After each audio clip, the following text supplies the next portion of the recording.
il y a un élément qui est en rapport avec la puissance de l'Esprit Saint et de la gloire. Il s'agit ici d'un impact, l'impact de la transfiguration sur ces hommes, l'impact de la vision du Seigneur, se percevant comme une puissance. Vous et moi, nous désirons qu'il y ait un impact dans nos vies, qu'il y ait de la puissance, que nos vies puissent l'enregistrer et que, par notre présence, les choses changent. Nous aspirons à ce que quelque chose s'imprime et subsiste par notre ministère. L'impact est un lien direct avec la gloire. Cela s'enregistre, c'est quelque chose qui reste. Les choses peuvent cesser et pour un temps, la gloire peut être voilée.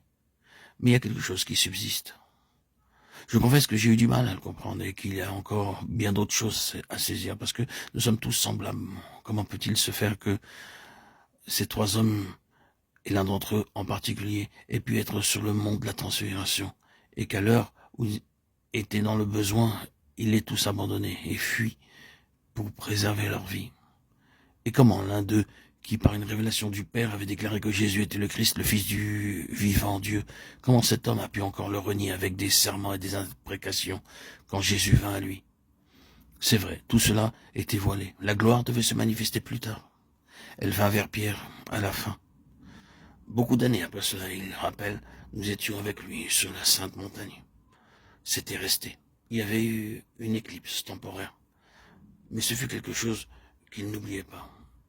Dieu fasse qu'une telle éclipse ne soit jamais vraie pour nous. Peut-être que nous ne passons jamais par la même voie qu'ils ont suivie. Mais il y a une constante, un effet qui demeure après la révélation de Christ dans le cœur. Par cette révélation intérieure de lui-même, il y a une manifestation de son caractère, de quelque chose qui reste.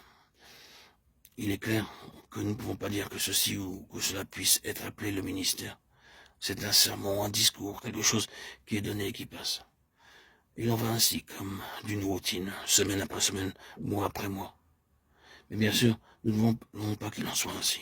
Nous ne voulons pas de ce qui est éphémère et qui ne laisse pas une seule trace. Non, il doit y avoir un impact. Ainsi, le ministère, ce n'est pas quelque chose d'extérieur. Le ministère, pour Paul, c'est ce qui vient de Christ et qui se manifeste dans la vie de ses serviteurs et de son peuple. Ce qui est formé au-dedans et qui se manifeste au-dehors. C'est pourquoi, ayant ce ministère, selon la miséricorde qui nous a été faite, nous rejetons les choses honteuses qui se font en secret. Nous n'avons point une conduite astucieuse et nous n'altérons point la parole de Dieu. Mais en publiant la vérité ou par la manifestation de la vérité, nous nous recommandons à toute conscience d'homme devant Dieu. 2 Corinthiens 4, 1, 2.